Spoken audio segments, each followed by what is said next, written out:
일생 동안 당신이 반드시 읽어야 될 100권의 책 일당백 안티고네 두 번째 시간 시작하겠습니다. 자, 저희가 이제 1부에서 오이디푸스 시리즈 이제 세 번째 이야기죠. 안티고네. 이제 줄거리 쭉 설명 좀 해드렸고 그 관련된 이야기 같이 좀 드렸고 이제는 안티고네 그 인물에 대한 이야기를 좀 하기로 했습니다. 근데 안티고네 재밌는 건 알겠어요. 제가 1부에서 재밌는 건 알겠단 말이죠. 근데 이게 기원전 그럼 500년에 씌워진 책인데 거의 그렇죠. 2500년 전. 2500년이나 이게 이렇게 읽을 정도로 왜 사람들이 이렇게 비극에 열광하는가? 왜 그러는 거예요? 안티고네. 결국 어떻게 보면 기본적으로 2500년 전이나 지금이나 인간을 둘러싼 조건이나 상황은 별로 변한 게 없다는 거죠.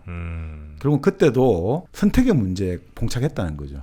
선택의 문제잖아요. 이때도 공적이냐 사적이냐, 국가의 규범을 따라야 되느냐, 개인의 가족, 친족의 윤리를 따라야 되느냐, 이런 갈등 지금도 일어나고 있잖아요, 사실은. 그래서 2년 전에 캐나다에서 안티고네라는 똑같은 제목으로 영화가 만들어졌거든요. 아, 그래요? 그것도 되게 재밌어요. 그것도 알제리에서 어떻게 하다가 이민을 오게 돼서 캐나다 정착하게 된 한 가족이 있는데 거기서 일어나는 일들이 안티고네 비슷하게 구도를 짜가지고 2500년 전에 그 기본 사건의 구도, 선택의 갈등이 여전히 지금도 유효하다는 거죠.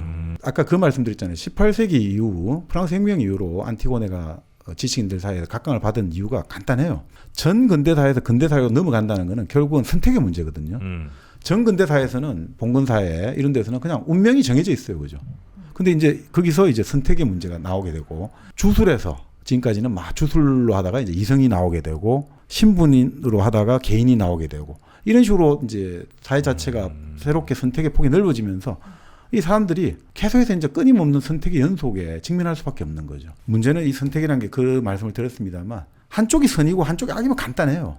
근데 항상 문제는 선과 악이라는 건 선에도 악이 들어있고 악에도 선이 들어있단 말이죠. 우리나라 예전에 그래서 사실 우리가 지금 조선을 아주 성리학적으로 무슨 원리주의 사회로 보는데 그렇지 않아요. 가장 먼저 어릴 때 배우는 소학이라는 책을 보면 그 대목이 나오거든요. 좋아하는 사람에게서도 그의 잘못된 점을 보고 싫어하는 사람에게도 좋은 점을 봐라라고 그 돼 있거든요. 사람이란 것을 항상 내 좋아하니까 진영 논리죠. 아, 내 편은 다 좋아. 이런 것도 아니고 저놈은 싫은 놈이니까 다 미워 이런 게 아니에요. 그러니까 문제는 바로 그런 어떤 선택이라는 것들이 절대선 절대하기 있으면 쉬운데 항상 그 비극은 뭡니까? 다 정당하거든요. 그러니까 소피스트들이 그런 이야기를 하잖아요. 그 신화의 세계는 서로 양립 가능해요. 그죠? 신이 뭐 짐승도 됐다가 빗물도 됐다가 그러니까 이건 좋고 나쁘고 이런 것들이 왔다 갔다 해요. 그런데 비극의 세계는 뭐냐면요. 악인도 다 할 말이 있는 거예요. 모든 존재가 다 발언권이 있는 거예요. 그래서 소피스트들은 이렇게 보는 거죠. 어떤 사물이든 사건이든 사람이든 극단적 논의가 가능한 거예요. 다 모든 거는 극단적 면이 다 있다는 거죠. 100% 절대적으로 이 사람이 옳고 100% 나쁜 게 없기 때문에 이게 가능하다고 보기 때문에 비극이 가능해지거든요. 그럼 이런 비극의 정신이 조금 더 이제 거칠게 확장하자면 우리가 변호사라는 제도가 나오는 것도 이런 거하고 연결되는 거잖아요. 저놈은 두말할 것도 없이 지금 바로 사형시켜야 될 흉악범이야 해도 왜 우리가 변호사를 붙이냐 이거죠. 바로 이 비극의 정신이란 말이에요. 비극에서는 모든 것은 다 자기 발언권을 가지고 있어요. 다 부분적인 선이라는 거죠. 절대적인 선. 그러니까 그런 것들 왜 우리 사회가 지금 이루어지고 우리 개인의 삶이 이루어지는데 끊임없는 선택의 연속인데 그 선택의 연속을 그 고뇌와 그 갈등을 이해하기 위해서 이제 그리스 비극이 필요한 거죠. 그럼 안티고네 이 사람에 대해서 더 공부하면 그 비극을 더 잘 이해하게 된다 그렇죠. 이거죠. 그 안티고네를 이해한다는 거는 그 안티고네 개인의 지식이 아니라 결국 나를 이해하는 거죠. 나를? 네. 너가 안티고네야. 네. 내가 안티고네였어. 그렇죠. 아니 사실은 다 부모라든지 사회와 투쟁한 사람은 누구나 다 안티고네고 내 삶에 있어 가지고 회사와 그러니까 공적인 회사의 문제와 내 집안의 문제가 부딪혔을 때 자 지금 내가 지금 가족 문제가 있는데 회사는 이렇게 하고 저렇게 할 때 어떤 선택을 할 것인가 이런 우리가 계속해서 부딪히는 문제잖아요. 네네. 이런 것들이 다 나오는 거죠. 이게 안티고네 같은 경우는 그러니까 사실은 이런 걸 읽다 보면 우리가 전문가의 지식이라든지 전문가의 스킬은 다른 이제 책을 읽으면 되는 것이고요.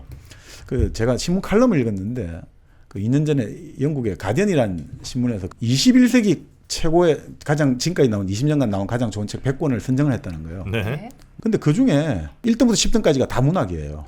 그리고 75%가 문학이고 1등부터 10등까지는 다 문학이고 100권 중에 75권이 문학이고 25권이 논픽션. 실용서적은 한 권도 없어요. 처세술, 경제경영서적 이런 거. 그게 무슨 말이냐면 좋은 책은 뭐냐면 이런 거는 거죠. 전문가 서적은 전문가들 읽으면 된다. 이거 좀 밥벌이 하기 위해서 읽으면 되는 거고 좋은 서적은 뭐냐면 시민성을 길러주는 책.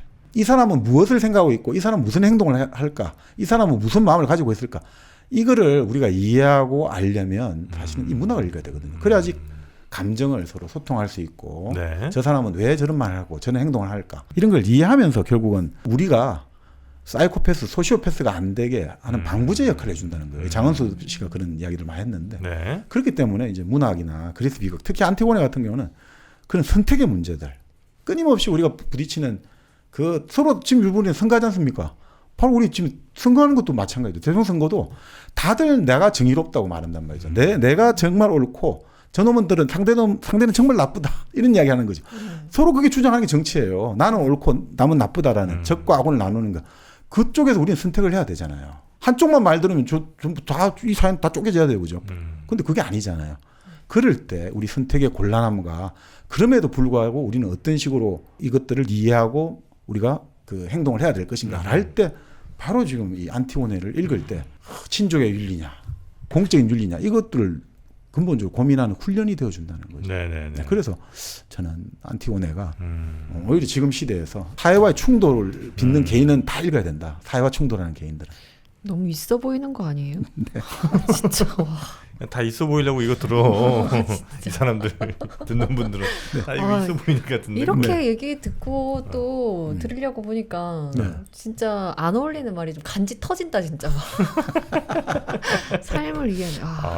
이게 이제 지금 그리스 비극, 소포클레스 비극 전지. 천병희 교수가 번역한 책인데요. 뭐 여러 반본이 있는데 천병희 교수분이 이제 제일 이제 이쪽 히라버 번역을 많이 하신 분이니까 읽어보셔도 좋을 것 같습니다. 좋습니다. 자 그러면 안티고네라는 그 사람에 좀 집중해 보겠습니다. 그렇죠. 네. 이 안티고네를 가장 찬란한 인물이다. 이 지금까지의 모든 어떤 문학 작품 속에서 가장 순수하고 찬란한 인물이다라고 극찬한 사람이 있거든요. 그게 바로 헤겔이라는 사람이에요. 아까 일부에 말씀드린. 그 헤겔은 왜 이렇게 극찬했냐 이거죠. 왜 이렇게 극찬했느냐. 한번 보시죠. 이 헤겔의 극찬은 사실 안티고네를 극찬하지만 결국 헤겔은 어떻게 보면 이거는 이제 이거 연구를 많이 하신 분이 히라비극 연구하신 분이 지금 연세대학에서 정년 퇴직하셨는데 임철규 교수라고 이분이 이제 영문학 하시면서 이쪽 공부를 많이 하셨거든요. 그분이 이제 책에 히라비극 연구한 걸 가지고 주로 말씀을 드리겠습니다. 그 헤겔은 사실상은 크레온 편을 들어준다는 거예요. 제가 헤겔 책은 직접 안 읽어서 모르겠는데 연구 서적을 보니까 헤겔은 기본적으로 이제 공적 윤리가 우선하다고 보는 거죠. 자, 헤겔이라는 사람은 독일 관념론을 종합한 사람이거든요. 그러니까 우리가 변증법이란 말을 하잖아요. 자, 태제란 게 있어요. 하나의 상태가 있어요. 그럼 이 상태가 예를 들어 뭐 전화가 있단 말이죠. 이 전화가 있는 상태예요. 태제. 집에 집 전화가 있어요. 그 집 전화가 있는데 이게 밖에 나와서 전화를 할 수가 없잖아요. 그래서 이게 곤란하잖아요. 모순이 생겼잖아요. 그러면 이제 반대 엔티 태제가 뭐가 나오냐면 공중전화가 만들어져요. 공중전화. 근데 공중전화가 만들어졌지만 여전히 또 불편해요. 그죠? 왜냐하면 사람들이 줄을 계속 서 있고 또 공중전화 없는 곳에서는 전화가 안 되잖아요. 자, 이런 모순을 또 어떻게 해결하느냐? 휴대전화가 나왔다는 거죠. 그래서 정반합으로 해가 나온 거죠. 그래서 그런 식으로 이제 세상이 계속해서 변해간다는 거죠. 정반합에 이게 변증법으로 그렇게 정반합으로 또 이 휴대전화만 갖고 하다가 여기에다가 사진을 찍어보자. 휴대전화만 갖고 하기는 좀 약하지 않느냐? 그래서 사진을 찍고 사진은 찍어서 사진 기능이 들어갔다가 또 거기에서 컴퓨터 기능이 들어가고 스마트폰이 되고 계속해서 발전하는 거잖아요. 그래서 이 사람은 기본적으로 이 세상은 정반합의 이제 과정으로 들어가고 기본적으로 이 세계의 역사는 뭐냐면 우리의 자유가 진보되는 과정이라 봐요. 자유가 진보되는. 자유가 계속 확대된다 이거죠. 그 자유가 확대되는데 어떻게 확대되냐면 처음에는 자유가 제가 헤겔 이야기 조금 들어가기 앞서 조금 말씀드릴게요. 처음에는 자유는 중국이라든지 페르시아의 전제군주처럼 한 사람만의 자유다 이거죠. 황제만 자유로운 거죠. 근데 페르시아를 깬 그리스는 폴리스의 시민들이 자유롭잖아요. 노예가 있으니까 노예는 못 자유롭지만 시민은 자유니까 많은 사람들이 자유를 가지게 됐죠. 근데 이제 그리스 로마에서 많은 사람들이 자유를 시민들이 가지다가 게르만족이 이동해가지고 로마를 멸망시키고 그러면서 로마 제국이 멸망하면서 좀 더 또 많은 자유가 더 많은 사람이 가지게 됐다는 거죠. 그런 식으로 자유가 계속해서 확대된다는 거죠. 자, 근데 그런 어떤 그 영역에서 인간의 어떤 사회 공동생활이 이루어진 영역을 이 사람은 크게 이제 세 가지로 볼 수 있다는 거죠. 첫 번째가 우리 가정이에요, 가정. 우리 가정. 인간 태어나면서부터 가족에 들어오니까 가정이 없을 수가 없죠. 자, 그래서 이 가정이 있는데 이 가정은 참 좋잖아요. 우리 엄마 아버지가 우리를 보호해주고 우리 안전과 우리의 의식주를 보장해주고 우리를 사랑으로 키워주니까. 근데 문제는 이 가정이 태제로서 좋긴 좋은데 그 가정이 어떻습니까? 있다 보면 개인으로서의 자유는 좀 억압되잖아요. 네. 엄마 아버지가 밥 먹여주니까 엄마 아버지가 시킨 사람하고 결혼해야 돼. 엄마 아버지가 원하는 학교를 가야 돼. 내 자유가, 개인의 자유가 약해지잖아. 예, 개인의 욕망인데. 그럼 이게 우리 해결이 안 되잖아요. 그리고 가정들은 다 개별적이잖아요, 전부 다. 개별적이잖아요. 그러니까 이거를 어떻게 모을 수가 없잖아요, 그죠? 그래서 이 가정이 다 모든 걸 해결해 줄 수가 없어요.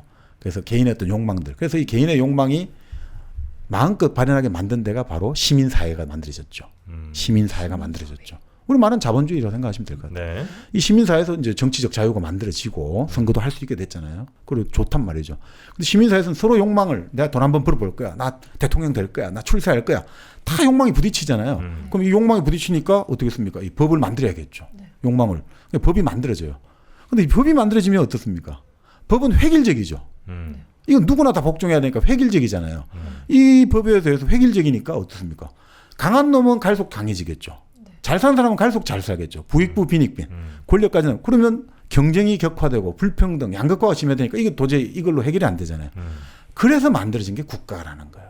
가족의 개별성과 시민사회의 획일성을 이제 가족에서는 윤리라는 게 되고 시민사회 법인데 이 윤리와 법을 종합해서 국가가 일륜이라는 것들로 딱 종합해가지고 국가가 결국 하나의 어떤 인간의 공동체 생활에서의 어떻게 보면 최종 신급이라고 해야 될까요?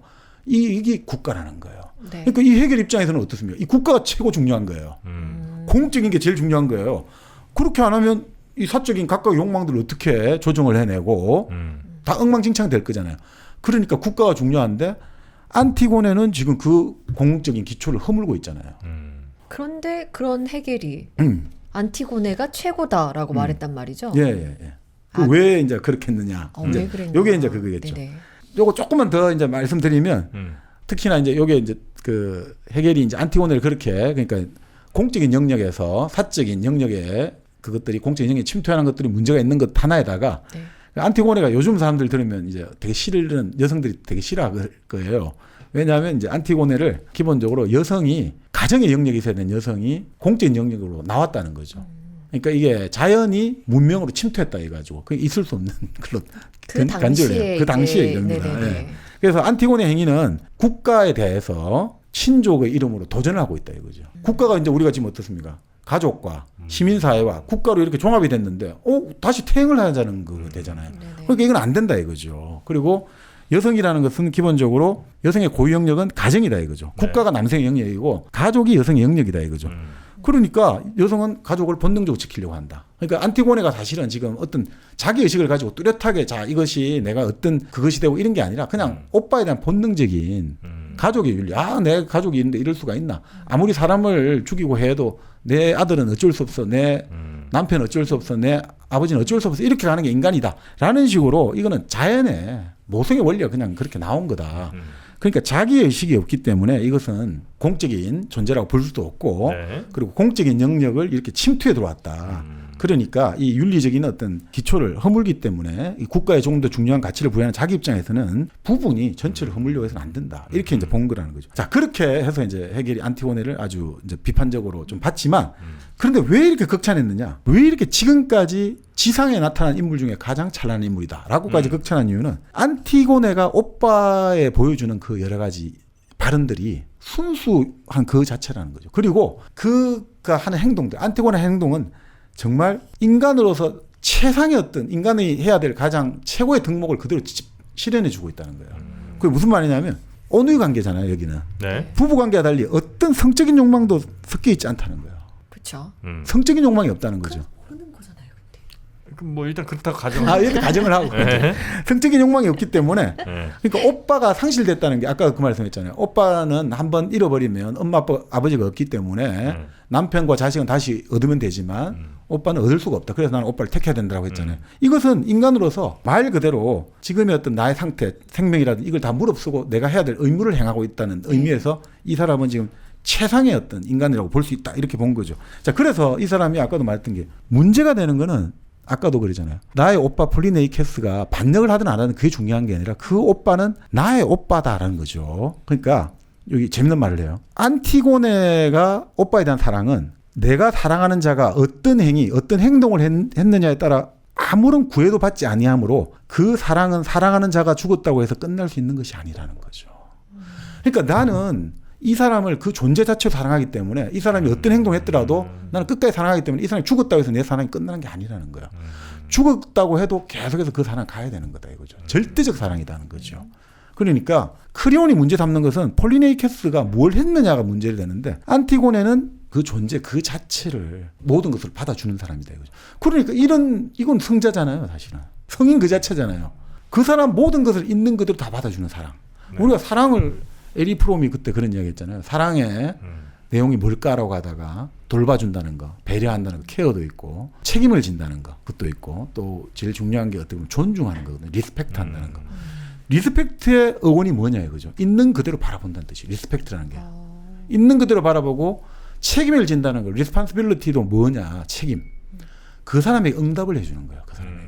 그러니까 바로 그 오빠라는 존재가 지금 시신이 되어서 나와 있는 그 메시지에 나는 응답을 해줘야 된다는 거죠. 책임을 져야 되고 또 그에 대해서 나의 존중을 보여준다. 그 있는 그대로 나는 그 사람이 돈이 많고 그 사람이 잘생기고 그 사람이 뭐 이런 게 아니라 그냥 있는 그대로 나는 그 사람을 바라보겠다는 게 사랑이다 이거죠.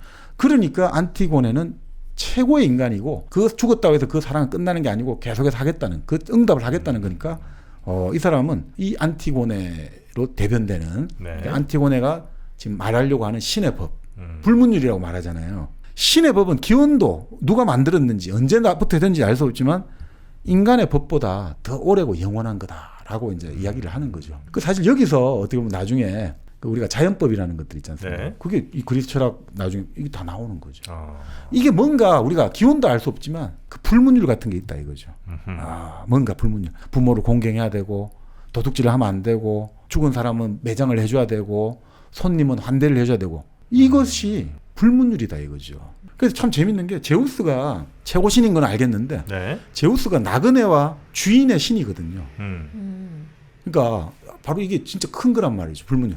나그네와 주인의 신. 낯선 나그네가 어떤 집에 가서 손님으로 갈 때 손님은 주인은 환대를 해줘야 되고 나그네는 그 환대를 받은 손님에게 충심을 다해서 보답을 해줘야 되는 거지. 만약에 둘 중에 하나가 나그네로 왔는데 나그네를 죽인다고 네. 하든지 나그네가 손님을 음해를 하면 이것은 제우스의 복수를 받게 돼 있어요. 그럼 피해 나갈 수 없는 거죠.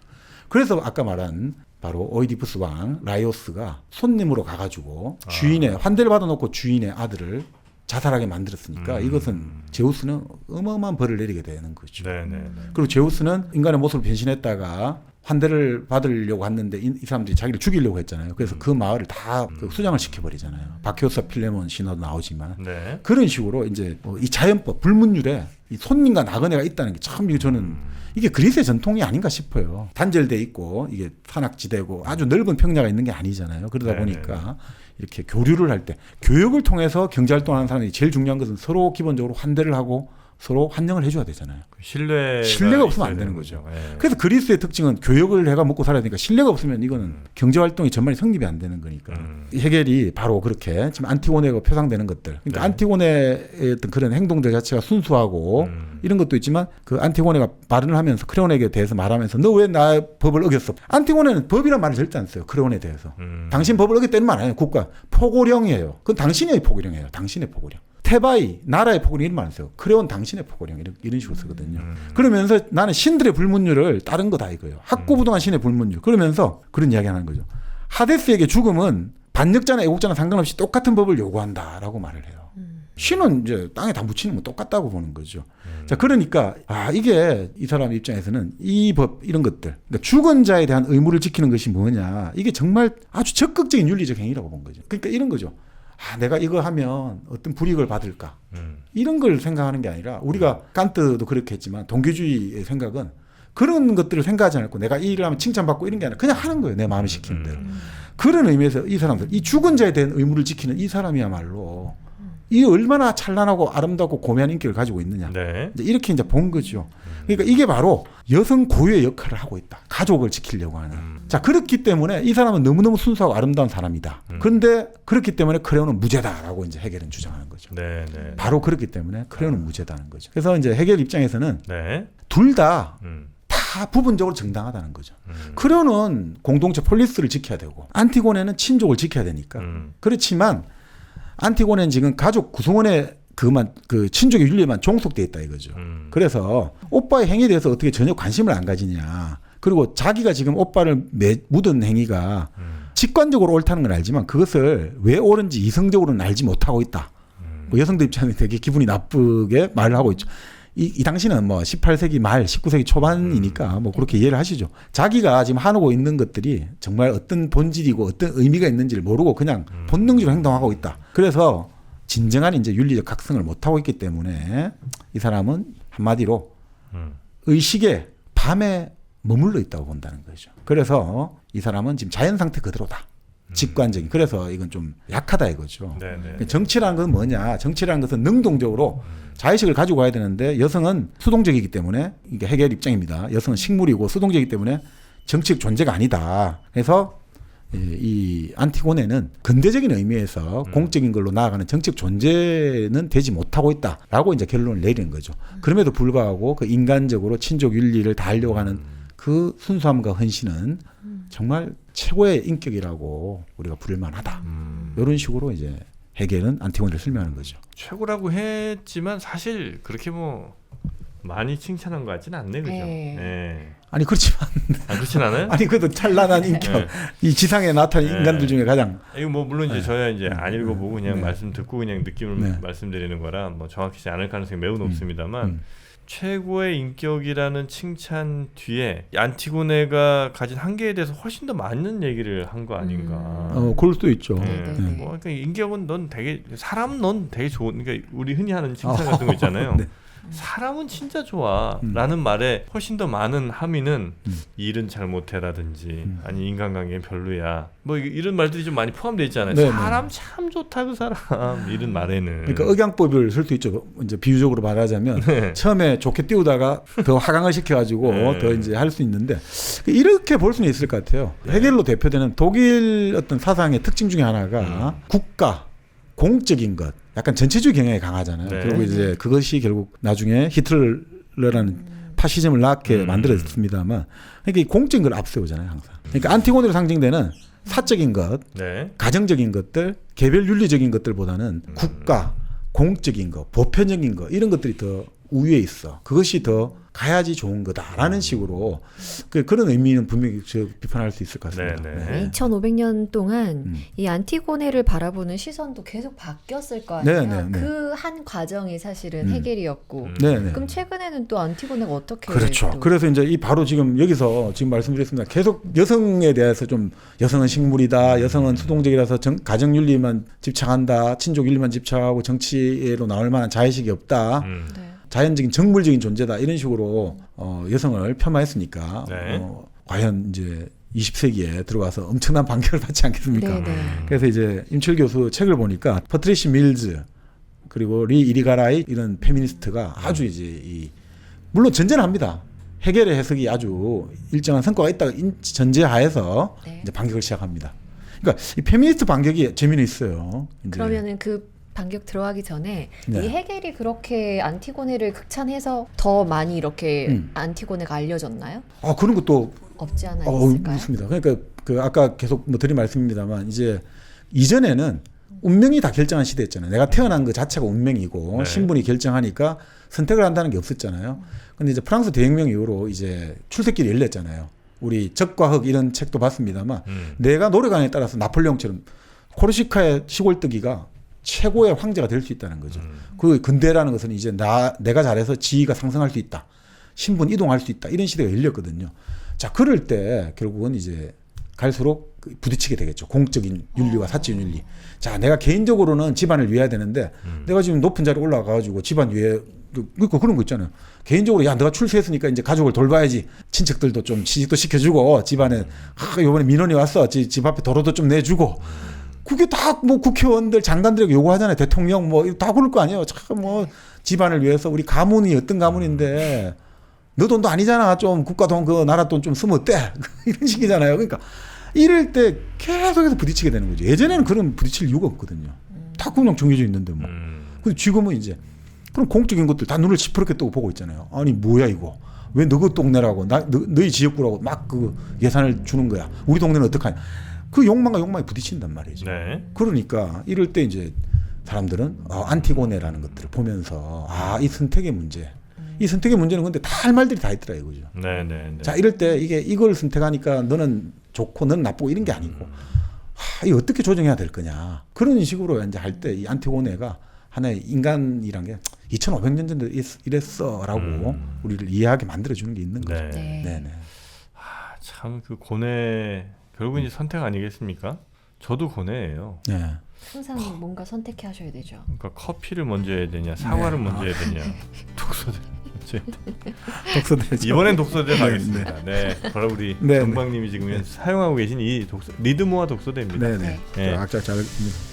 확실히 아마 아시는 분들은 느끼셨겠습니다만 정박님의 컨디션이 더욱 더 좋아지고 있어요. 그렇죠. 한창 약간 눈이 좀 침침해지신다 이런 느낌이 있었는데 최근 들어 한 2주는 점점 눈이 좋아지셔가지고 이제 안경이 거의 필요가 없습니다. 네, 그만큼 눈이 편안하고 목이 편안합니다. 목이 편안하신 리드모아 독서대. 하루에 16시간씩 책을 읽어도 전혀 피곤함이 없고요. 누가 그렇게 테이블 올려놓고 아니면 뭐 침대 옆에다 놓고 굉장히 안정적입니다. 독서대 튼튼해요. 그리고 노트북, 태블릿 다양한 걸 올려놓으셔도 상관없다는 거 잊지 마셨으면 좋겠어요. 리드모아 독서대 우리 시대 최고의 독서대임을 확인하였습니다. 자, 우리 밀즈부터 한번 들어가 보죠. 네. 밀즈는 말 그대로 안티고네 행위가 폴리스에 대한 도전이고 정치적 행위다 이거죠. 자, 그렇기 때문에 안티고네가 정책 존재가 아니라는 그리고 정책 자식이 없다는 해결의 말은 성립이 안 된다는 거죠. 이미 그 행위를 했기 때문에 공적인 정치 영역으로 들어가고 특별한 자기가 되었다는 거죠. 정치적 존재가. 그러니까 결국은 안티고네는 자기의 그 행동을 통해 가지고 폴리스에 도전을 한 거잖아요. 포고령에 도전하는 행동을 통해서 남자와 같은 자의식을 가지게 되었다는 거죠. 특히나 안티고네가 결국 목을 매가 스스로 죽었잖아요.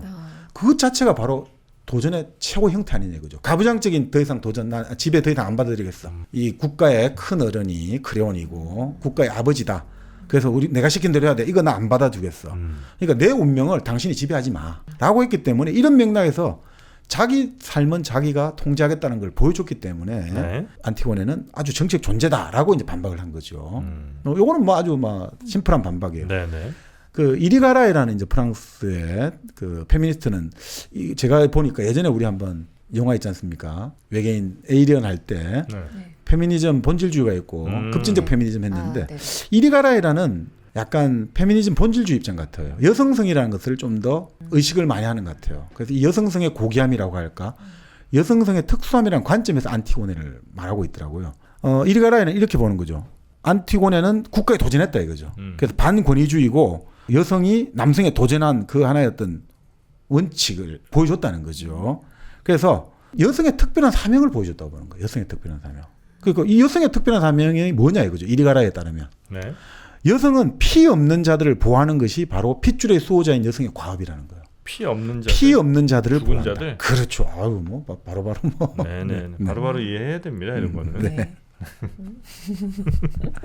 그러니까 이 안티고네는 왜 피 없는 자들을 보호하냐 이거죠. 그것은 어머니의 피에서 연유했다 이거죠. 어머니의 피에서. 그러니까 자기는 가부장사에서는 어머니와 관계를 금지하고 있잖아요. 가부장사에는. 그렇죠. 그렇죠. 우리 엄마 성은 안 쓰잖아요. 아버지 성을 쓰게 돼 있고 우리가 조상을 따질 때 아버지 쪽으로 올라가잖아요. 그거 좀 이상하지 않습니까? 그죠? 아니 둘 다 반반씩 받았는데 엄마 아버지 반반 받는데 왜 우린 조상을 말할 때 자꾸 아버지 쪽 조상만 조상으로 하고 엄마 쪽 조상은 외할아버지는 외할머니 말고는 잘 모르잖아요. 사실상 지금이야 뭐 많이 확인할 수 있습니다만 예전에는 아빠가 그 아빠인지도 모르잖아요. 아닐 수도 있잖아. 너무 간 거 아니에요? 이거 실제로 그런 경우가 많아요. 뻐꾸기들이. 그럴 수도 있겠죠. 그러니까 오히려 그래서 저는 더 강조를 한 것 같아요. 만약에 엄마들은 다 확인되잖아. 내가 낸 새끼들이. 근데 아빠는 확인이 안 되니까 더더욱 강력하게. 그 일리가 있네요. 네. 더더욱 이제 반작용으로 네. 이게 어떻게 나을지 모르니까 차라리 아버지의 딱 표식을 그렇죠. 정확히. 넌 무조건 내성을 써야 돼. 네. 그러니까 이 가부장제가 금지하고 있는 건데 이 엄마의 관계 속에서 그러니까 엄마 쪽으로 내려간다고 보는 거죠. 그러면 엄마가 우리를 낳았듯이 나도 엄마의 자궁 속에서 낳은 같은 오빠에게 충성을 다하는 것은 수치가 아니라라고 이제 한다는 거죠. 그러니까 엄마하고 자기를 동일시한다는 거죠. 그래서 아까 안티고네라는 이름에 어머니를 대신하는 자라는 뜻이 있다고 했잖아요. 그래서 엄마를 대신해 가지고 엄마를 대신하는 게 아까 뭡니까? 지금 물리적 의미만 사라졌잖아요. 땅이라는 거죠. 땅. 그러니까 이 땅에 덮어주는 게 엄마 품으로 돌려주는 거와 똑같다 이거죠. 그리고 네. 그걸 엄마의 내가 해줘야 된다 이거죠. 그래서 이 자궁을 같이 갖고 있다는 것들 어떻게 보면 이런 엄마로서의 어떤 연속성 속에서 내가 엄마의 피를 통해서 이제 엄마의 자궁을 통해서 우리가 다 태어났죠. 남자 여자. 네. 근데 아버지의 가부장사에서는 이걸 부정하고 있잖아요. 엄마 쪽을. 근데 자기는 이제 엄마의 자궁을 같이 공유하고 있는 피를 같이 공유하고 있는 오빠를 내가 다시 엄마 품으로 돌려줘야 되니까 엄마라는 것들이 결국 그 이제 안티고네가 되는 거죠. 그러니까 안티고네가 이제 결국 여기서 엄마가 된다는 거죠. 그래서 안티고네 대목 읽어보면 자기 처지를 니오베하고 비유를 해요. 니오베. 네, 그리스 신화의 니오베. 그 니오베가 7 아들과 7 딸을 뒀거든요. 아이고야. 근데 거기도 아트레우스 집안이네. 저주를 받은 그 막 자기 자식 잡아먹고 아까 펠롭스 그쪽 집안인데 그 니오베가 이게 좀 또 휴브리스를 한 거란 말이죠. 뭐 아폴론 태양신 아폴론과 달의 신 아르테미스를 낳은 엄마 레토 여신은 애 1남 1녀밖에 안 뒀잖아. 나는 7남 7녀를 뒀어. 그러니까 레토가 열받아가지고 그 불러가지고 야 저 인간 여자 따위가 감히 나한테 이렇게 말한다니까 엄마 말아 그만해 죽이고 바빠. 바로 거기서 아폴론이 아르테미스 활사가 다 죽여버렸죠. 그러니까 니오베가 어떻게 되겠습니까? 정신이 나가겠죠. 네, 울다 지쳐가고 돌로 변해버릴 거죠. 돌로. 그러니까 자기는 그 지금 니오베가 되었다 이거죠. 그 오빠를 매장하지 못하면 난 니오베가 갔다 이거죠. 그러니까 이게 엄마가 돼버린 거예요. 엄마로서의 어떤 이런 것들을 나는 가지고 있기 때문에 매장을 해줘야 되는 거죠. 자, 그러니까 여성의 과업은 아까 말씀드린 대로 툼에 있던 애가 태어났잖아요, 세상에. 그럼 다시 죽었으면 결국 다시 돼지라는 무덤으로 보내줘야 된다 이거죠. 근데 그걸 안 보내주면 어떻게 해야 되냐 이거죠. 엄마로서 이걸 무조건 해야 되는 임무다 이거죠. 그래서 이 여성성이 안티고네에게 가장 드러난다. 이렇게 이제 아라이가리는 보고 있는 거죠. 네. 그래서 이 여성성 자체가 이리가라의 입장에서는 안티고네에서 이 여성성의 어떤 특성들 이런 것들이 유감없이 보여준다. 그러니까 안티고네가 정치적 존재가 된 건 당연한 건데 네. 거기에 더해가지고 이 안티고네는 여성성의 수호자로서 여성성의 어떤 과업을 완수자로서 그 죽음도 불사하는 이런 것들 속에서 어떤 일종의 페미니즘 본질주의 입장에서 새롭게 이제 해석을 했던 거죠. 네, 참 다양한 해석이 있는 우리 안티고네에게 저는 선물 하나를 좀 주고 싶습니다. 네. 어떤 선물이요?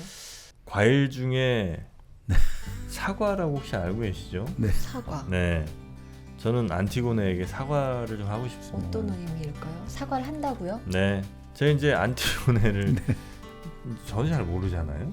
그러면서 안티고네의 약간 좀 이해하기 어려운 행동들이 좀 있었는데 그거를 그냥 너무 2500년 후에 현대인의 잣대로만 내가 판단한 거 아닌가. 그게 마치 나는 내가 통치자 룰러가 된 거 아닌가 이런 반성을 좀 한다는 겁니다. 그래서 다시 한번 원래의 안티고네 그 이름을 좀 듣고 싶고요. 그러기 위해서 먼저 사과를 좀 드리도록 하겠습니다. 사과하면 역시 은하수 사과죠? 네. 네. 지선 씨도 잘 알고 계신 네. 은하수 사과 갤럭시 애플입니다. 네, 은하수 사과.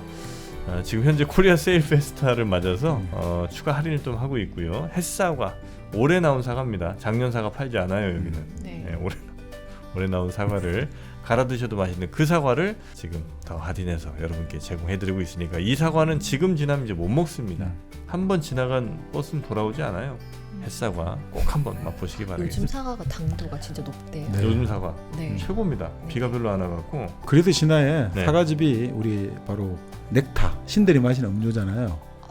그래요? 네. 그렇습니까? 넥타라고 하잖아요. 신들이 마시는 음료. 우리가 영조나 사과즙이 요즘 시대의 넥타라고 볼 수 있습니다. 네. 군대에서도 그 복숭아 넥타 이런 거 많이 먹거든요. 그래요? 네. 자, 영주 은하수 사과 많이 드시기 바라겠고요. 자, 이제 다양한 뭐 해석들이 네. 있는 이 과정에서도 이 이야기를 쓴 이 이야기를 남긴 사람은 혹시 이 안티고네에 대해서 어떻게 생각하는지 이런 것도 해석이 좀 있습니까? 그렇죠. 뭐 이제 작가는 과연 이 작품을 통해 가지고 안티고네를 어떻게 바라보고 있는가, 요것들을 이제 한번 볼 수가 있죠. 네. 그걸 분석을 한 거예요. 그렇죠. 네.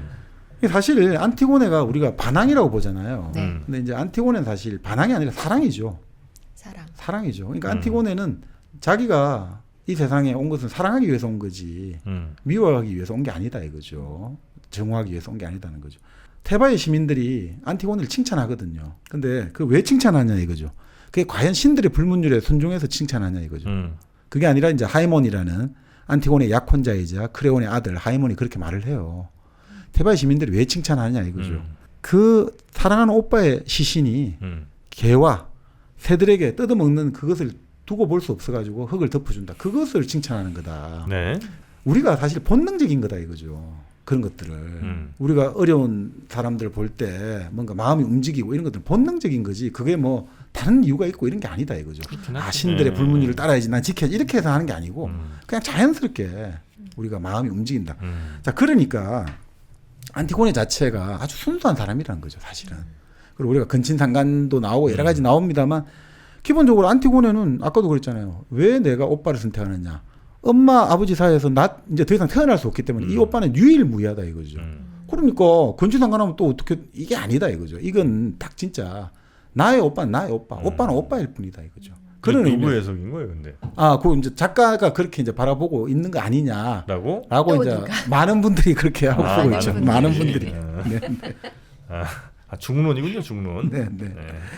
자, 그러니까 이게 누이로서의 사랑이다 이거죠. 누이로서의 사랑. 그런데 그것이 크레온이 명령에 부딪히니까 그것이 정오와 저항이 된 거 아니냐 이거죠. 그러니까 이게 인간의 본능적 사랑은 막을 수가 없는데 크레온은 자꾸 명령으로 막을 수 있다고 보는 거 아니냐 이거죠. 폴리스라는 배가 움직일 수가 없다. 내가 집안의 반역자를 다스리지 못하면 집 밖의 반역자를 어떻게 내가 다스리겠냐. 이런 식으로 국익이 최고다 이렇게 보니까 이게 안 맞지 않느냐 이거죠. 네. 근데 이제 크레온도 그렇게 할 만한 게 당시 그리스 사람에게 뭐 일부에서 말씀드렸습니다. 폴리스라는 게 신의 위치란 말이죠. 종교의 위치거든요. 왜냐하면 이 폴리스 자체가 아까 그런 말을 했잖아요. 이 자체로서 우리가 충분히 독립적으로 살아간다기보다 이 폴리스라는 게 하나의 어떤 뭐라고 할까 철저한 하나의 어떤 가족 하나의 어떤 뭔가 우리가 전체 부분으로 들어가 있는 거 있죠. 네. 톱니바퀴처럼 들어가 있기 때문에 하나라도 떨어져 나가면 이게 움직일 수가 없고 특히나 인간이란 부분은 다른 걸로 국가 전체는 대체가 되지만 인간이란 부분은 떨어져 나가는 순간 존재 가치가 사라진다. 네. 기계의 부속이 될 때만이 부속은 존재 가치가 있지 않냐 이거죠. 그렇기 때문에 폴리스는 이제 뭐라고 할까 이게 완전 신성불가침이다 이거죠. 네. 그런데 감히 어떻게 너가 특히 이제 통치 입장에서는 더 그런 거죠. 자, 그래서 이해가 도저히 안 되고 있다 이거죠. 뭐 이해를 못 하는 거죠. 근데 그 아들 하이몬이 그 계속 이야기를 하거든요. 대사에서 아버지한테 안티고네의 행동을 칭찬하는 것은 네. 신들의 불문이 아니라 이래서 그렇습니다. 그리고 아버지가 자꾸 그래도 그러면 국가의 반역자를 용서하란 말이냐 쭉 하니까 하이몬이 그런 이야기를 해요. 근데 테바의 시민이 다 칭찬하는데 왜 그들의 뜻을 따르지 않습니까? 라고 아버지에게 반문을 하거든요. 네. 아버지가 이 테바이의 통치자지만 아버지 독재자가 아니잖아요 이거죠. 아버지 마음대로 하는 거 아니지 않냐. 시민들 의사를 따르는 거 중요하지 않냐 이거죠. 근데 왜 아버지는 그 시민들의 뜻을 따르지 않죠? 그러니까 크레온이 벌컥 화를 내요. 내가 다른 사람의 뜻에 따라 이 나라를 통치해야 되느냐라고 반발하는 거죠. 그러니까 하이몬이 또 아들이 반박을 하는 거죠. 그러니까 부자 간에 지금 논쟁이 벌어진 거예요. 네. 그러니까 하이몬이 국가는 단 한 사람의 소유물이 아닙니다. 폴리스는 한 사람의 소유물이 아니라니까 크레온은 폴리스는 그 통치자에 속한다라고 딱 말해요. 그러면 이건 뭐야? 지미 국가도 아니고 지미 국가도 아니고 이건 본인이 지금 대단히 착각하고 있잖아요. 독재자, 권력자로. 이게 내가 지금 자기 자신을 위해서 그러니까 안티고네는 크레온이 당신의 포고령이지 이 나라의 포고령이라고 말을 안 한단 말이죠. 이건 당신이 곧 국가인 식으로 당신이 곧 폴리스인 식으로 한 밖에 더 있냐 이거죠. 그러니까 그 지점을 지금 지적하고 있는 거죠. 그리고 여기서도 보면 안티고네에게 그러면 이제 안티고네를 어떻게 합니까? 안티고네가 지금 반역죄를 저질렀잖아요. 국가 법을 포고령을 어겼잖아요. 덮으면 안 되는데 반역자의 시신을. 그러면 어떻게 해야 되죠? 재판을 해야 되거든요. 아테나의 법은 반드시 재판을 해야 돼요. 시민을 함부로 죽일 수 없어요. 감옥에. 네. 재판을 해야 되는데 이것을 지금 안 하고 바로 저것을 석굴에 가두어라 하거든요. 이거 자체가 바로 다 위반하고 있는 거죠. 이거 자체가 바로 위반하는 거죠. 그러니까 이게 결국은 뭐냐 이거죠. 안티고네를 처형하라는 것도 이 말이 나온단 말이죠. 그 부분을 한번 좀 읽어드리겠습니다. 제가. 네. 이제 이런 설전들이 이제 벌어지는 거예요. 연기해 주세요. 크레온하고 이제 하이몬이 이렇게 얘기를 합니다. 어떻게 우리 지선 씨랑 같이 한 번씩 짧게 한번 쳐볼까요? 그러면 네? 자 크레온과 하이몬. 제가 크레온을 하겠습니다. 네. 한번 해도 되겠습니까? 가겠습니다. 네. 이제 앞에 이제 이런 설전들이 있고요. 자, 그렇다면 그 행위란 반역자들을 존중하는 것이냐? 저는 범법자들을 존중하라고 권하지는 않아요. 그녀가 범법자가 아니란 말이냐? 테바의 백성들이 하나같이 그렇지 않다고 말하고 있어요. 내가 어떻게 통치해야 하는지 백성들이 지시해야 하나? 거 보세요. 이제는 아버지께서 애송이처럼 말씀하시네요. 이 나라를 내가 아닌 남의 뜻에 따라 다스려야 한다고. 한 사람만의 국가는 국가가 아니지요. 국가를 통치하는 자가 곧 국가의 임자가 아니란 말이냐? 사막에서라면 멋있게 독재하실 수도 있겠죠. 보아하니 이에는 여자들 편인 것 같소이다. 아버지께서 여자시라면 제가 염려하는 것은 아버지시니까요. 이 천하의 고약한 녀석, 아버지와 시비하려 들다니. 제가 보기에 아버지의 행동이 잘못되고 부당하기 때문이죠. 내 자신이 통치권을 존중하는 것도 잘못된 것이니. 존중하신다고요? 신들의 명예를 짓밟으시면서? 못난 놈, 한낱 계집애기 굴복하다니. 하지만 제가 치욕에 굴복하는 것은 보지 못하실 거예요. 아무튼 네 말은 모두 그 계집을 위한 것이야. 아버지와 저와 지하의 신들을 위한 것이기도 하고요. 대충 이렇게 이제 진행이 됩니다. 아주 짧은 문장이 계속해서 이제 둘이 아버지와 아들 사이에 오고 가는군요. 그래서 아들이 나중에 그런 이야기를 하죠. 그러니까 아버지 주장만 옳다고 고집 좀 하지 마세요라고 계속 호소를 해요. 내가 아버지 지금 주장이 틀렸다는 걸 충분히 내가 입증하지 못한다 하더라도 아버지 주장만 옳다고 제발 고집하지 마세요라고 끊임없이 호소를 하는 거죠. 이 아들은. 그러니까 참 민주주의를 나타내는 거예요. 사실은. 지금 이게 혹시 시리즈로 그날 이렇게 방송하고 투비 컨티뉴 이런 것처럼 이것도 그 시대에 이렇게 짤막짤막하게 하고 내일 다시 뭐 이런 거 아닙니다. 없었어요? 비극은 이제 그 축제가 열리잖아요. 디오니소스 축제 열릴 때 이제 비극이 3일째부터 공연되죠. 하루에 뭐 3편씩 공연됐나? 그렇게 하는데 그 비극이 공연될 때 그냥 이게 한 2시간 정도 분량이었대요. 공연되는 분량이. 2시간 하고 다음 날 2시간 하고. 아니요. 그러니까 그 2시간 동안에 한 작품은 다 끝나는 거죠. 끝나요? 요건 이제 옛날엔 다 외운 거죠, 그죠? 네. 그 말에서 말로 전해지는 뭐 시 같은 것처럼. 이거는 작품이 남아 있죠. 이건 아예 청문화로 돼 있죠. 거고. 한 33편 정도 남아 있는데. 요 보통 이제 배우들이 한 3명 정도. 처음에 1명이었다가 3명 되고 이제 코러스는 옆에서 이제 이야기하고 노래도 부르고 이런 이제 입장하는 거죠. 코러스가 있고 그리고 뭐 음악도 나오고 한 2만 명 정도 들어갔거든요, 극장에. 어마어마한 거예요, 사실은. 2만 명. 그래서 이제 그 대회에서 우승하면 이제 투표로 내가 우승을 하는 거예요. 아테나이에 10개의 부족이 있는데 그 투표를 내가 이제 최다 득표가 1등 하잖아요. 재밌는 게 그 투표할 때 10표잖아요. 다 개표를 안 해요. 딱 절반만 개표해요. 5표만 개표해요. 웃기죠? 운명을 따르는 건가요? 그것도? 그러니까 좀 웃기죠. 10표를 다 개표해야 되는데 5표만 개표하고 딱 덮어버려요. 비극의 1등상 정할 때. 왜 그럴 것 같아요? 이것도 비극 정신과 똑같아요.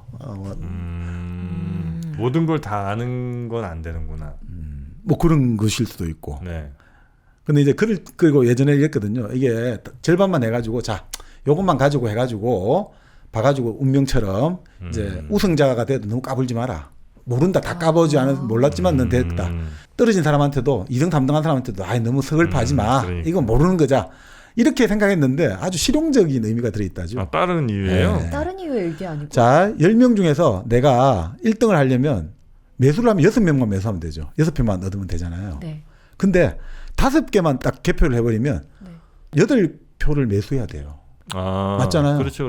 왜냐하면 내가 7표를 매수해놨는데 5개만 개표하면 내가 두 개밖에 안 나올 수도 있잖아요. 그러니까 확률적으로는 그렇진 않겠지만. 그러니까 어떻든 매수를 하기에 6명 매수하는 것보다 8명 매수하는 게 더 어렵잖아요. 그래서 다 지구명. 그래서 이제 그렇게 반만 개표를 했다 이런 이야기도 있죠. 뭔가 이 공정성을 오히려 더 높일 수 있는 네, 공정성을 더 높이려고. 근데 어떤 이유에서든지 어쨌든 뭔가 낭만적이네요.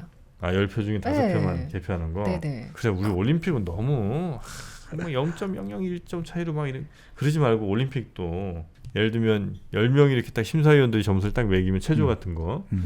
그 중에 이제 한 5명만 하고 네. 나머지 5명 공개를 아예 안 해버리는 거지. 네. 그럼 그렇게 하면 아니라 그것도 좀 아닌 것 같아. 오늘 난 좀 아닌 것 같아. 네. 아니 그러니까 결국 뭐 이 채용 명령 내리는 것도 결국 크레온이 안티고네 채용 명령 내리는 것도 이제 반역자 자기 법을 어긴 것에 대한 처벌보다는 그 아까 그 대목 나오는데 만일 그 계집이 벌을 받지 않은 채 나의 권위를 훼손한다면 나는 더 이상 사내가 아니고 그 계집이 사내다. 이 불안한 거죠 계속. 안티고네의 도전을 자기 권력에 대한 도전으로 생각한 거죠. 그러니까 단순하게 법을 어기고 이런 차원이 아니라 이거 지금 이거 뭔가 이게 안티고네를 내세우고 뒤에 뭔가 있는 거 아니야? 세력들이 이렇게 생각하고 있는 거죠.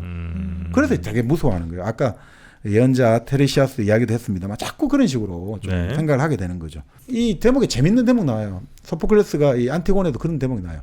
권력은 어떤 침해도 허용하지 않으려고 한다. 이런 대목이 나와요. 권력은 자기에 대해서 조금이라도 문제 제기하는 걸 싫어하는 거예요. 조금이라도 뭐 하면 못 견디는 거죠. 야 저거 손 좀 봐줘. 내가 말하면 알지? 이런 식인 거죠. 절대 대놓고 말은 안 하고 알아서 해. 이렇게 권력의 정체라는 거예요. 네. 그러니까 소포클레스가 이 권력에 대해서 아주 재밌는 말을 많이 했는데 새로 얻은 권력은 언제나 가혹하다. 권력이 새로 들었으면 언제나 가혹하다는 거예요. 새로 생긴 권력은 딱 잡는 순간부터 지금까지 권력을 다 싹쓸이 해버린다는 거죠. 그게 무섭다는 거죠. 이 모든 권력에 2500년 전 동서고를 막론하고 항상 똑같다는 거예요. 새로 생긴 권력은 새로 얻은 권력은 언제나 가혹하고 권력은 어떤 침해도 허용하지 않으려 한다. 이 소포클레스의 글에 보면 그런 에스프리가 막 반짝반짝 빛나거든요. 이 정치에 대한. 그리고 뭐 그런 대목들이 좀 나오죠. 낮이 얼마나 찬란했는지를 알기 위해서는 밤이 되어야 한다. 우리의 낮이 얼마나 찬란했는지를 알기 위해서는 밤을 기다려봐야 된다. 밤이 돼봐야지 낮이 얼마나 찬란했구나 알 수 있다는 거예요. 여러 가지 이제 좋은 것들이 많이 나오는데 어떻든 뭐 안티고네 입장에서는 어떻게 보면 참 종교적인 차원에서 본능적인 차원에서 이렇게 한 행동이고 그래서 사람들이 동감을 했는데 크레온은 그것을 하나의 어떤 자기 권력에 대한 도전으로 세속적으로 해석을 했고 그래서 어떻게 됐냐면 크레온은 지금 어떻게 보면 신들과 이 신들의 어떤 권위를 가지고 부여받은 이 테바이를 지켜야 된다라고 생각하면서 오히려 테레시아스라는 예언자가 지적을 하거든요. 당신이 지금 법을 다 어기고 있어. 신들의 법을. 죽은 사람은 매장에서 하게의 신, 하디스에게 보여줘야 되는데 그것도 안 하고 있고 살아있는 사람은 햇볕을 쬐게 만들어야 되는데 살아있는 사람을 강제로 생명장을 숯불에 거녔으니까 저 올림푸스의 신들도 지금 당신은 욕보이고 있어. 네. 라는 이제 이런 식으로. 너가 지금 신들을 신승 못 오게 지금 하고 있다. 이렇게 이제 보고 있는 거죠. 그래서 뭐 이런 것 저런 것들 보면서 느낀 건데 이걸 통해서 근본적으로 이런 게 있는 것 같아요. 안티고네도 그렇고 오이디푸상도 그렇고 끊임없이 그 어떤 권력자에 대해서 계속 경고를 던지는 거죠. 이 그걸 보면 너가 지금 맞다고 생각하고 너가 옳다고 생각하는 게 아닐 수 있다는 거. 그리고 너가 그렇게 옳다고 고집부리고 나가다가는 파멸로 이른다는 거. 네. 오이디푸스도 그렇고 크레온도 그렇고 계속해서 이제 그거를 환기를 시켜주는 게 이제 이거 같아요. 그럼 그 당시에 이제 왕이 보기에는 저놈이 나 들으라고 저러나? 그러면서 그 아테나에는 왕이 없죠. 왕이 아니라 왕은 없죠. 아르콘 행정장관들 네네. 이제 선거를 가지고 뽑고. 그러니까 이 아테나 그래서 이제 아테나가 엄청난 이게 자기 자랑스럽게 생긴 거예요. 야 다른 데는 보니까 왕 있고 너 참 후지다 이거죠. 테바이가 좀 아테나하고 반대된 게 그래서 이 테바이를 자꾸 다루는 거예요. 이 테바이가 아테나이한테 좀 후진 나라 이런 식으로 대립을 가는 거죠. 그래서 이제 이 아테나이는 이런 거죠. 우리는 얼마나 뛰어나냐. 우리는 법도 있고 우리는 민주주의 왕도 없고 우리 시민들이 결정하고 그렇게 해서 우리가 최고의 나라다라고 하는데 소포클레스가 그래서 자꾸 경고를 하는 거죠. 물론 참주가 되고 이런 것도 있지만 그렇게 자꾸 우리가 민주주의, 이성, 자유 이런 거 너무 고집하다가 그 인간 중심주의죠. 그것들이 우리를 파멸로 가게 할 수 있다는 거. 그걸 계속해서 이제 소포클레스 환기시켜 주는 거죠. 너무 원칙 따지고 너무 법 따지고 이렇게 가다가 나중에 큰일 난다. 이걸 끊임없이 이제 강조해 주는 거죠. 이러다 다 죽는다. 네. 그렇죠. 그런데 결국 뭐 우리가 지금 안티고네를 이렇게 뭐 왜 이제 안티고네가 헤겔 입장도 보고 뭐 페미니즘 하는 해석도 들어보고 또 작가는 뭐 말 그대로 안티고네는 본능적이고 순수함으로 그리 보고 있다. 그리고 이렇게 볼 수가 있는데 그런 이야기를 해요. 근데 왜 안티고네가 뭐 여러 해석이 있는데 지금 20세기, 21세기에도 영화와 뮤지컬이 뭐 여러 가지 만들어지냐 이거. 왜? 그리고 철학자들 락강, 우리 저번에 락강 얘기했잖아요. 락강 이런 사람들도 안티고네한테 완전 매혹당했다거든요. 왜 그럴까요? 예, 왜 이러냐 이거죠. 이 락강은 어느 정도 이야기하냐면 이런 이야기를 해요. 락강은 안티고네한테 이런 찬사를 늘어놓아요. 이 감탄할 만한 여인의 눈에서 눈에 띌 정도로 흘러나오는 욕망보다 더 감동적인 것은 없다. 이 여인의 아름다운 광채는 위반의 순간이나 아태를 실현하는 순간과 동시에 일어난다. 너무너무 매혹적이고 우리를 완전히 미치게 만든다 이거죠. 안티고네가. 그리고 이거 왜 이러냐 이거죠. 이런 락강이나 이런 사람들은 왜 이렇게 안티고네를 좋아하는가. 그래서 이제 임철규 교수 같은 분은 이제 이렇게 봐요. 그건 결국 죽음에 대한 욕망을 보여주고 있다는 거죠. 죽음에 대한 욕망. 죽음을 택한다는 거죠. 죽음을 택한다는 거죠. 근데 이 락강이라는 사람은 이렇게 봐요. 우리가 락강은 우리가 보통 윤리라는 건 뭐죠? 윤리라는 것은 사람이 해야 될 도리가 윤리잖아요. 네. 주로 이제 사회적으로 다른 사람과 어떤 관계를 맺을 것인가, 내 스스로 어떻게 행동해야 될 것인가, 이게 윤리로 보잖아요. 그래서 우리가 시비를 따지잖아요. 무엇이 옳고 무엇이 그른을 따지는데 네. 락강은 이렇게 봐요. 락강에서 윤리라는 것은 뭐냐면 욕망이에요. 욕망. 약강의 윤리의 척도는 너는 너의 욕망을 그대로 따라 행동하는가가 욕망 그 기준이에요. 윤리. 약강에게 가장 윤리적인 사람은 자기 욕망대로 행동한 사람이 가장 윤리적인 존재예요. 그래서 락강은 절대로 너의 욕망을 양보하지 말라고 해요. 너의 욕망을 양보하지 마라. 너의 욕망을 양보하지 않고 너의 욕망을 실현해라. 그것이 최고의 선이다. 최고의 윤리다. 너의 욕망을 어떤 다른 뭔가 남들의 눈을 의식해서 좌절한다든지 타협한다든지 하지 말고 사회 규범에 따라서 선을 행해야지 이런 게 아니라 너가 욕망하는 대로 행동하는 것, 절대 양보하고 타협하지 않는 것, 이것이 최고의 윤리적인 기준이 된다는 거죠. 락강에 따르면. 왜냐하면 우리가 락강 저번에 한번 프랑스 구조주의 이야기했잖아요. 네. 인간은 두 가지 사기를 통해서 인간이 된다고 했잖아요. 거울 단계. 거울이라는 것은 밖에 있는 내가 아닌데 저것을 내라고 믿으면서 우리는 서로서로를 속이면서 저게 내라고 속이면서 인간이 되고 네. 또 한 가지는 오이디푸스 단계에서 결국 아버지가 안 돼! 이렇게 하잖아요. 엄마하고 근친상간 안 돼! 금지! 노! 하잖아요. 노! 하잖아요. 그 금지가 노 하는 게 거세하는 거하고 똑같잖아요. 만약 이거 안 받아들이면 거세해버려! 이렇게 되니까 노! 하면서 근친상간을 금지하면서 또 노! 네임, 이름을 배우기 시작하는 거죠. 언어를 배우기 시작하는 거죠. 그래서 결국 인간이란 것은 거울의 어떤 사기 그리고 이제 오이디푸스 단계에서 아버지의 언어, 법, 질서를 배우면서 결국 인간은 현실 세계에서 어른이 되는 거죠. 네. 현실 세계에서. 네. 근데 이거는 결국 뭐냐면 사기꾼이란 말이죠. 자기 욕망을 숨기고 억제하고 억누른 사람이란 말이죠. 이건 제대로 된 자기가 아니라는 거죠. 자, 그런데 안티고네 어떤 사람이냐? 마지막까지 자기 욕망과 타협하지 않고 자기 욕망에 따라 행동했다 이거죠. 죽기로 작정하고 끝까지 죽음을 아무런 주변에서 아무리 이스맨의 동생이 말리고 국가의 포교령이 말리고 크레온이 직접 끌고 와가지고 말려도 자기는 포기하지 않고 자기 욕망대로 간다는 거죠. 네. 그러니까 이거를 우리가 욕망에서 가장 극한은 결국 죽음에 대한 욕망이잖아요.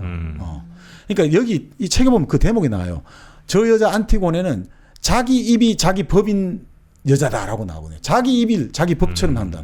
내 말이 내 법이 되는 것들, 내 삶을 내 스스로 통제하는 것들, 그 최고의 단계가 뭡니까? 자기 생명을 통제하는 거잖아요. 락강이 볼 때는 이 안티고네는 이거는 욕망 덩어리 그 자체라는 거예요. 그러니까 우리가 사람들이 생각하는 거죠. 좋은 아파트 살고 싶고 비싼 차를 살고 싶고 얼굴이 예뻐지고 싶고 잘생기고 싶고 나는 뭐 똑똑해지고 싶고 표를 막 몇백만 표 얻고 싶고 이런 건 자기 욕망이 아니라고 본다는 거죠. 그건 다 사회가 만들어 놓은 욕망. 아버지가 심어놓은 욕망. 아버지한테 어릴 때 너 이 밑대로 안 하면 너 잘려. 그러니까 아버지가 좋다는 거. 자, 우리가 아름답고 사람들한테 신뢰감 있게 살고 약속을 지키고 성실하고 돈을 많이 벌고 출세를 하고 이렇게 사는 것들이 너의 욕망이야 라고 배운 욕망도 살아가거든요. 네. 그런데 안티고네는 그게 아니라는 거예요. 말 그대로 내 그대로 나는 매장해가지고 여기 대목이 그런 대목이 나오죠. 오빠를 매장하고 그리고 난 명예롭게 죽고 싶다. 근데 명예롭다는 이제 여기서 이제 김철규 교수가 그런 이야기를 하죠. 칼론 타네이라는 말이 있는데 명예롭다는 게 그게 아름답다는 뜻이래요. 그러니까 명예롭게 죽고 싶다는 건 뭐냐? 아름답게 죽고 싶다. 그래서 락강이 볼 때는 이 여인은 이 욕망이 너무너무 감동적이다는 거죠. 사회와 타협을 하지 않고 정말 내 마음 그대로 극한을 가기 때문에 죽음까지 불사하고 그러니까 아까 그 말했잖아요. 이 안티고네의 아름다운 광채는 어디서 흘러나오는가? 위반의 순간 아테를 실현하는 순간에서 나온다 했잖아요. 위반은 뭐냐? 위반은 결국 위반한 거잖아요. 크레온이 생각하는 크레온이라는 사람은 통치자잖아요. 네네. 법과 윤리와 도덕과 관습과 규범을 대표하잖아요. 그걸 다 덮어버린 거죠. 전복시켰다는. 이 사랑이라는 것은 오빠라는 존재에 대한 사랑은 오빠가 어떤 행동을 하더라도 나는 무조건적으로 지지해. 너가 무슨 짓을 하더라도 나는 너를 끝까지 사랑할 거야. 이건 감동적인 거죠. 그 사람이 무슨 짓을 하더라도 끝까지 100% 사랑하는 게 사랑이잖아요. 그거를 보여준다는 거야. 선악에도 구애받지 않고 규범에도 구애받지 않고 여전히 나의 오빠는 나의 오빠다. 그러니까 폴리스의 질서까지 도전하면서까지 나는 내 오빠에 대한 나의 사랑을 관철시키겠다. 이 위반하면서까지. 그러니까 이 위반이라는 거는 와, 이 너무 살뜰리게 사람을 미치게 만든다는 거죠. 이런 여인을 본 적이 있나 이거죠. 이 가녀린 여인이 이 폴리스라는 나라 전체를 상대로 당당히 맞서고 있다 이거죠. 나의 오빠에 대한 사랑을 가지고 폴리스가 어떤 형태로 너의 이 행위는 잘못된 것이야. 너의 이 행위는 반역이야. 아, 나는 그런 거 몰라. 나는 그 반역이라는 것은 이 폴리스가 만들어 놓은 거, 자기 보존을 위해서 만들어 놓은 것이고 나는 나와 같은 자궁에 태어난 이 오빠라는 나의 피의 어떤 형제를 내 심장이 시킨다. 이 오빠를 묻으라고. 네. 그걸 뭐 잘못됐냐 이거죠. 그래서 이 위반의 순간에 이 사람은 지가 하고 싶은 대로 하는 거잖아요. 그러니까 이게 너무 아름답지 않냐 이거죠. 다 우리 눈치 보잖아요. 우리가 가장 어떤 사람을 멋있다고 느낄 때는 다 눈치 보고 있을 때 어떤 불이익을 감수하고라도 그것은 아니다. 그것은 기다라고 말할 때 우리는 감동을 느끼잖아요. 저 사람 정말 아름다운 사람이다. 자기의 불이익을 각오하고서라도 나는 할 만을 하겠다는 것들. 이 위반하는 것들.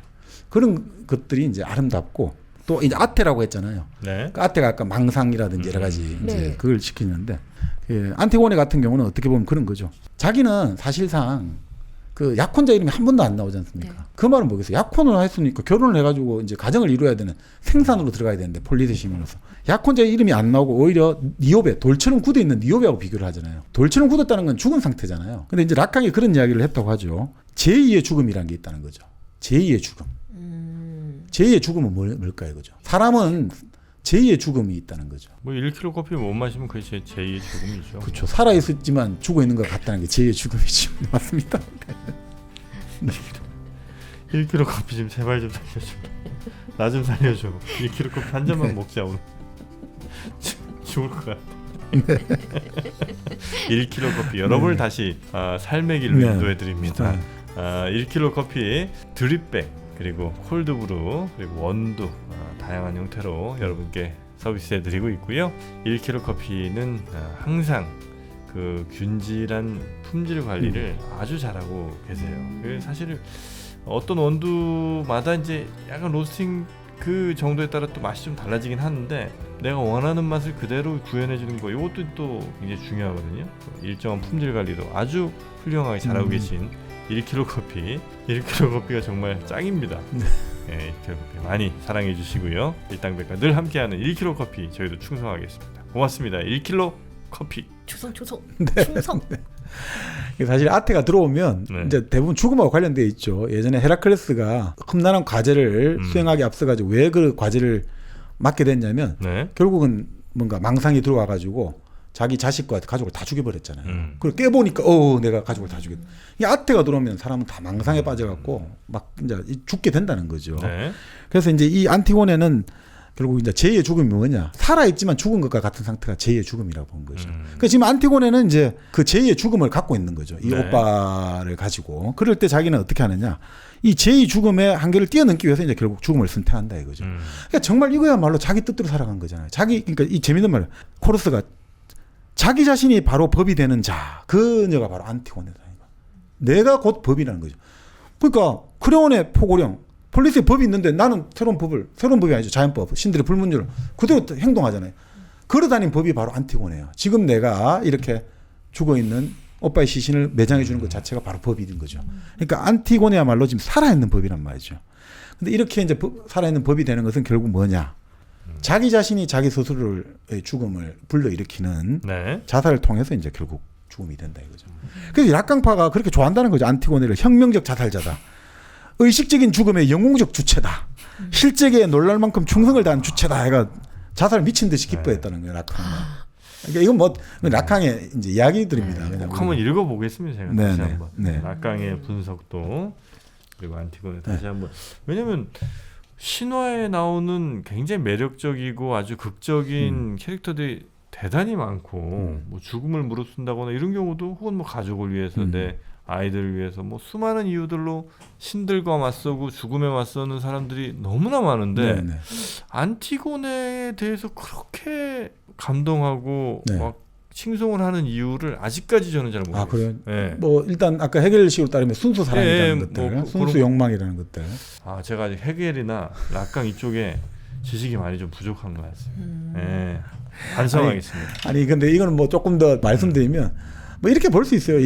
사실 테바의 3부작, 오이디푸스 3부작을 네. 에리 프롬은 이렇게 해석했거든요. 이거 전체를 사실 한 주제로 해석할 수 있다고 봤어요. 이것은 결국 아버지와 아들의 갈등의 이야기라고 봤어요. 이 3부작 모두가. 오이디푸스 왕에서는 라이오스와 오이디푸스의 갈등. 네.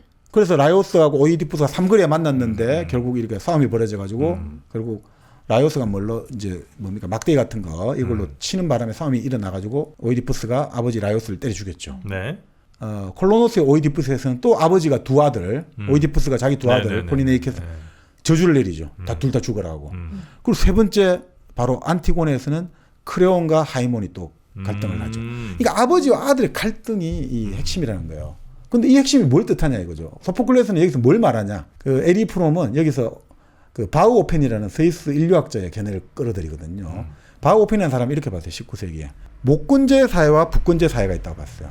목군제 사회는 이제 우리 많이 했던 말이지만 다 평등하고 네. 법 이런 거 없어요. 평등, 사랑, 자비, 대지, 땅, 무차별 이런 거거든요. 네. 근데 아버지 사회는 어떻습니까? 질서, 법, 복종, 충성 이런 거란 말이죠. 자, 그래서 소포클레스는 이 세 가지 작품에서 목권제 원리에 이제 저항하는 사람은 다 파멸당한다고 본다는 거죠. 자, 왜 라이오스가 파멸당했냐 이거죠. 그리고 그럼 목권제 엄마는 유혹하는 여자인데 왜 파멸당했냐, 자살하느냐 간단하다는 거죠. 목권제 사회 원리는 어떤 자식이든 무엇이든 보호하고 같이 사랑해야 되죠. 근데 저주의 예언을 받았죠. 신탁을. 네. 태어나는 아들이 너를 죽이고 엄마와 결혼할 거다. 그래서 어떻습니까? 애를 죽이려고 했죠. 네. 그러니까 북권제 원리가 들어간 거죠. 내 거를 위해서 조건부로 아이를 죽이려고 했으니까 엄마도 그렇고 라이오스도 그렇고 결국 파멸당한다는 거죠. 그리고 마찬가지로 두 번째 뭡니까? 콜로노스의 오이디푸스도 그 아들들, 이 아들들은 뭡니까? 동생들, 여동생들, 이스메네하고 안티고네는 그 눈먼 아버지를 투발을 하고 다 해주는데 콜로노스 오이디푸스에서 그 오이디푸스가 막 탄식을 넣어놓거든요. 우리 딸들은 이집트의 여자들처럼 밖에 가서 오히려 일들을 하고 우리 아들이란 놈들은 이집트의 남자들처럼 집에서 그냥 탱자탱자 네. 자기들 권력이나 탐하고 있다. 이러면서 이게 우리는 거꾸로 되었다 이런 거거든요. 그러니까 이게 뭐냐 이거죠. 그러니까 그런 이제 아들들, 이 아들들이 아버지를 또 내치는데 동조를 했잖아요. 네. 그러니까 어떻든 목권제 원리는 모든 가족 구성원이나 내 식구들은 다 끌어안아야 되는데 그러니까 이 북권제 원리를 따른 자식들은 또 다 파멸당하는 거예요.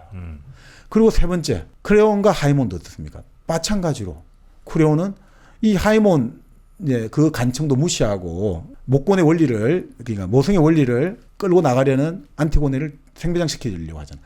그러니까 파멸당하는 거죠. 자기 자식 죽고 다. 그러니까 이제 에리 프롬 입장에서는 소포클레스가 이 세 작품에서 보여주고 있는 것은 근본적으로 당시 사회가 네. 법과 이거 법을 너무 강조하면서 법과 이성을 강조하면서 신 중심에 우리가 대대로 내려왔던 전통과 윤리 이런 거 있지 않습니까? 세상에 대한 경외심을 가지고 뭔가 세계와 인간에 대한 신비로움을 갖고 있어야 되는데 우리 다 알 수 있어. 우리 법으로 다 만들 수 있어. 이런 것들에 대한 경고를 하고 있는 거죠. 그래서 그런 식의 북권제의 원리가 계속해서 압도하게 되면 파멸을 당한다라는 걸 하기 위해서 이제 보여줬다. 이렇게 이제 해석하기도 하죠. 북권제와 목권제의 원리로 이제 해석을 하기도 하죠. 네. 그래서 안티고네 같은 경우도 바로 그런 목권제의 원리를 가장 극대화해서 보여주기 때문에 자기 목숨을 버리고서라도 그 죽은 형제, 아니 살아있으면 또 모르겠는데 죽은 사람을 이미 끝났다고 생각하잖아요. 아니라는 거죠. 죽은 사람에 대해서 어떻게 장례를 치르냐가 그 사람의 살아있는 사람의 품격과 위신을 보여준다는 거죠. 그래서 우리는 장례의식을 동양에서는 최고로 친단 말이죠.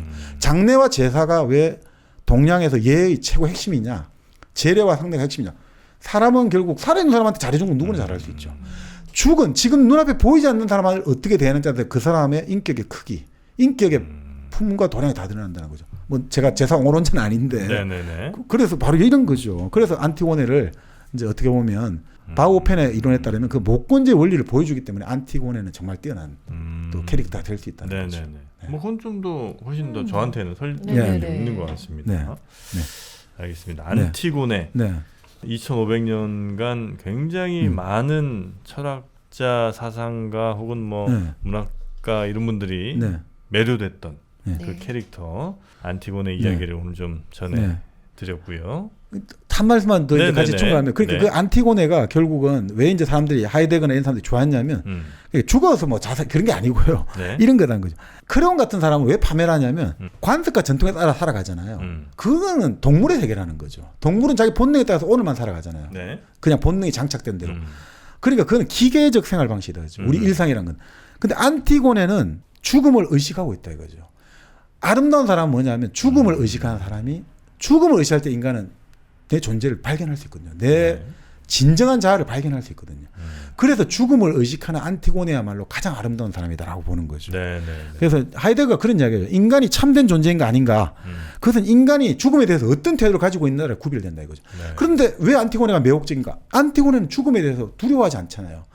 인간은 어차피 죽음으로 향하는 존재라는 걸 의식하고 그 죽음을 당당하게 내가 맞서고 그 죽음을 기꺼이 받아들이면서 자기를 아름답게 그 운명을 내가 스스로 기획해낸다 이거죠. 물론 역설적이죠. 자기 삶이 부자연스럽지 않다는 걸 보여주기 위해서 내 삶은 내가 이끌어 나간다는 걸 보여주기 위해서 내가 죽음을 선택한다는 건 어찌 보면 참 역설적이지만 그걸 통해서 안티고네는 자유를 보여준단 말이에요. 사람의 자유가 무엇인가.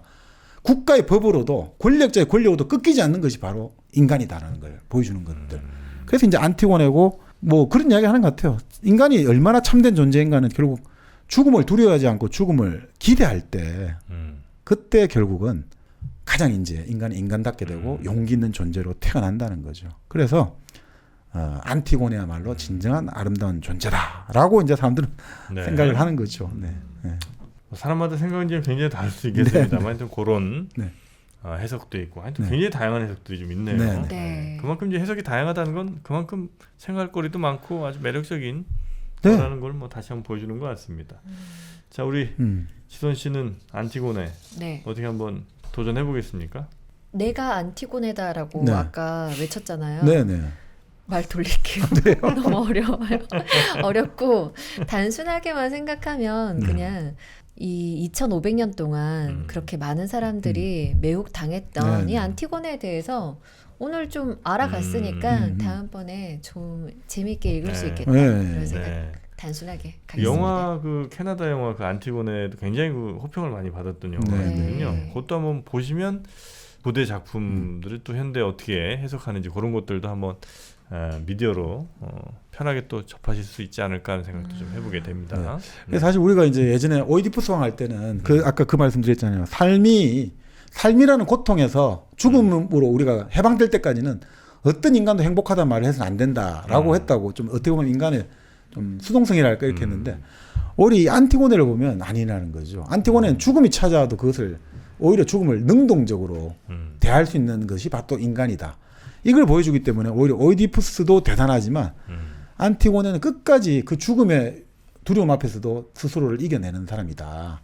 그래서 이게 영웅이 아닌가. 사람들이 매혹당하는 것은 그 지점이 아닌가. 죽음 앞에서도 나의 원칙과 나의 그 사랑의 어떤 행동들 절대 후회하지 않고 포기하지 않는 것들. 이런 것들이 사람들로 하여금 결국 우리는 제일 좋아하는 것이 그거 아니겠습니까?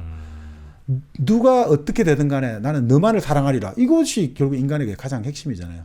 부모와 자식의 사랑이 그리고 연인과 연인의 사랑 그리고 친구와 친구의 사랑이 아름다운 이유는 어떤 상황이고 어떤 조건이 오더라도 나는 너에게 변치 않는 믿음과 지지와 신뢰를 보내겠다. 이것이 결국 상징하는 것이 안티고네죠. 죽어있는 오빠에 대해서 나는 끝까지 최선을 다하고 내 목숨이 달아나더라도 난 하겠다.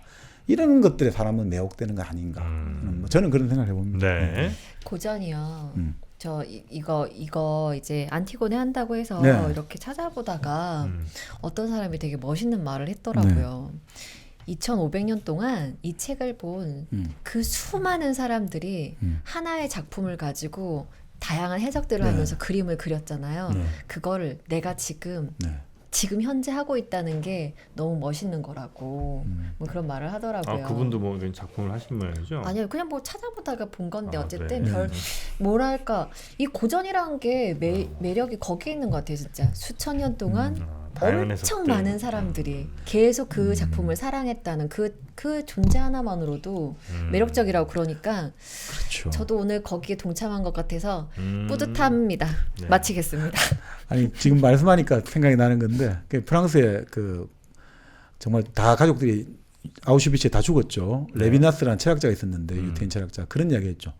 그러니까 바로 철학이란 이런 이야기했지만 고전이란 다 똑같은 이야기인데 삶을 살아가면서 생겨나는 여러 가지 문제에 해답을 주는 것이 철학이 아니라 그 문제의 밑줄을 긋게 만드는 것이 철학이고 고전이다. 그런 말 같아요. 그러니까 이건 그거를 해답을 구하기 위해서 우리가 책을 읽는 게 아니라 밑줄을 긋게 만드는 것. 그래서 이건 뭘까라고 생각하면서 우리도 여전히 그들에게 동참하고 있다는 것. 역시 우리 인간은 혼자 아니라는 것들. 네. 이걸 알려주는 게 결국 고전이 아닌가 이제 이런 생각이 또 드네요. 같은 말을 했는데 되게 멋있네요, 그죠? 밑줄 쫙 돼지꼬리 땡땡. 에휴, 역시 같은 말 해도 이렇게 품격이 떨어집니다. 서한승 선생님이었나요? 네. 돌아가셨죠? 자 그러면 오늘 네. 우리 안티고네 여기서 마무리하도록 하고요. 네. 또 끝으로 어떤 노래를 좀 들으면서 풀로 듣는 분들께는 또 선물을 드리도록 하겠습니다. 저는 누이라는 노래 서른도시 노래를 한번 아, 네. 아, 들어볼까 누이. 합니다. 네. 네. 아, 좋네요. 나에게 누이가 있어요. 그럼 저는 네. 연극이 끝나고 나면 한 편에 네. 그래도 극을 올려주셨잖아요. 네네네. 그거를 그리스복 입고 아 본 것 같습니다. 연극이 끝난 네. 후. 네. 자 우리 정원 혹시 뭐 아니요, 뭐. 요 정도 두 곡 중에 그러면 어떤 노래가 나갈지는 제작진이 선택하도록 하겠습니다. 네. 자 저희는 다음 시간에 재밌고 흥미롭고 혹은 논란이 될 만한 그런 문제작들 여러분께 많이 소개해드리도록 하겠습니다. 자 오늘도 함께해 주신 여러분 고맙습니다. 고맙습니다.